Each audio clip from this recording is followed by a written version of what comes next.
दशरथ कहने लगे गुरुदेव यो अध्यापुरी का पूरा आप राज्य मांग लो तो भी इनकार नहीं है, लेकिन राम और लक्ष्मण को न मांगो। चौथे पन में हमने छोटी सी धरोहर पाई है। ए बच्चों नीचे बैठो, चल के चलो वहां पहुंचो, सामने वीडियो बन रहा है, तुम्हारी फोटो आएगी। यहाँ बैठे बैठे क्या कर रहे हो? आगे चलो, सब लोग पहुंचो आगे।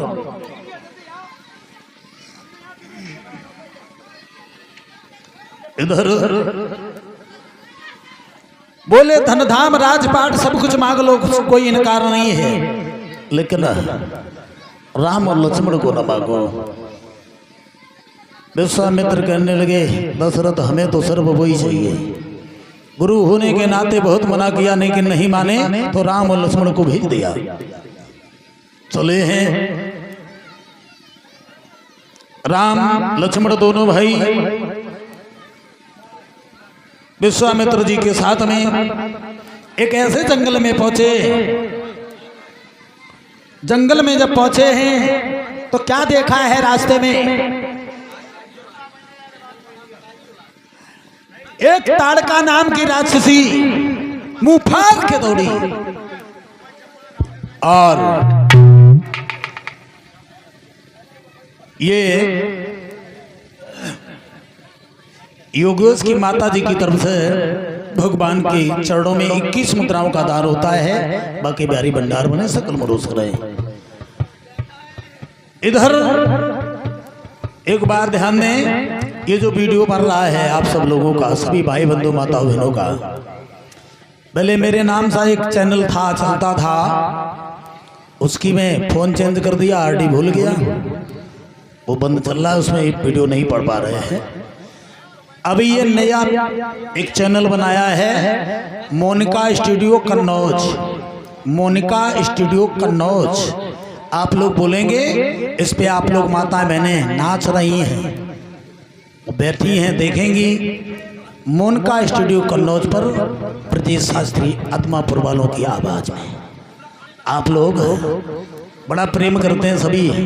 हम खासकर माता बहनों का बहुत बड़ा आभारी हो, क्योंकि हमारे भाई बंधु तो यहाँ सब मान लो बिजनेसमैन, मैं तो मानता हूँ, कोई कहीं जा रहा, कोई कहीं जा रहा, कोई अपने काम को देख रहा है, तो वो दिन में नहीं आ पाते ज्यादा। लेकिन माताएं बहनें इतने हम खुश हैं कि सिंदौली की माताएं बहनें अकेले ही पूरा पंडाल भर देती है।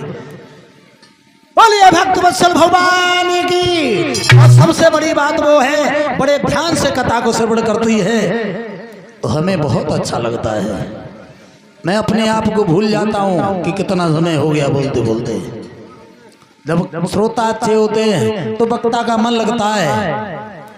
और दूसरी बात, आप लोग ये ना सोचें आप तो बड़े ऊंचे आसन पे बैठे हो,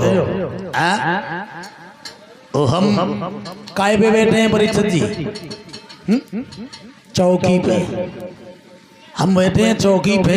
ये तख्त चौकी तो है,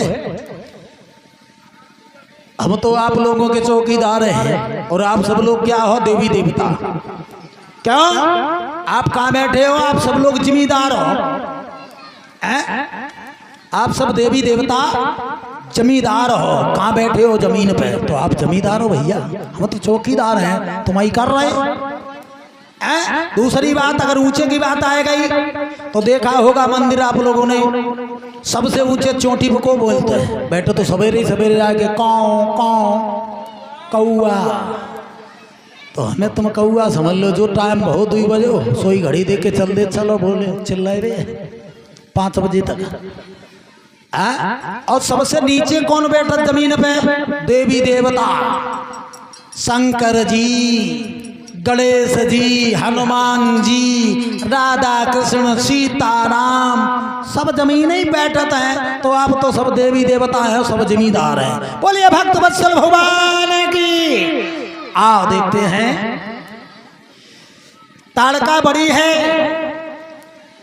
विश्वामित्र कहने लगे बेटा ये देखो राक्षसी आ रही है। कि कौशिक बोले देखो राघव, और पापड़ी ताड़ी आई है।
भगवान श्री राम से कहा है, भगवान ने विश्वामित्र के कहने पर तारका रक्षी का वध करते हुए आगे बढ़े। कहां पहुंच गए? जहां आजमगढ़ में विश्वामित्र का आश्रम था। यज्ञ की रक्षा करने के लिए बोले, गुरुदेव अब तुम यज्ञ करो, देखे कौन सा राक्षस का बिगन डालने। जैसे ही यज्ञ किया है विश्वामित्र ने, स्वाहा स्वाहा की ध्वनि सुनकर मारीच सुभाऊ निकल पड़े। एक टक ने हारे दशरथ कुमार, फिर परम पात की मुस्काए। एक बिन फल बाण लिया और मामा मारीच के मारा, जो 100 योजन की दूरी पे गिरा जा, 400 कोस दूर फेंक दिया समुद्र की टापू पे। ऐसे राक्षसों को काट करके बिछा दिया। जिस तरीके से पतझड़ के महीने में पत्ते पर पत्ते टूट के गिर जाते हैं, तो ऐसे ही राम लक्ष्मण के बाणों से राक्षस पर राक्षस काट करके बिछा दिया।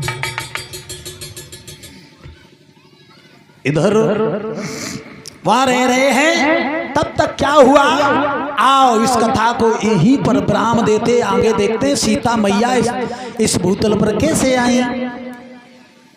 बड़ो मत भेदो है, का करें, द रामायण देखो पता ही ना लगा तो कहां से घुसो कहूं निकलो कहूं।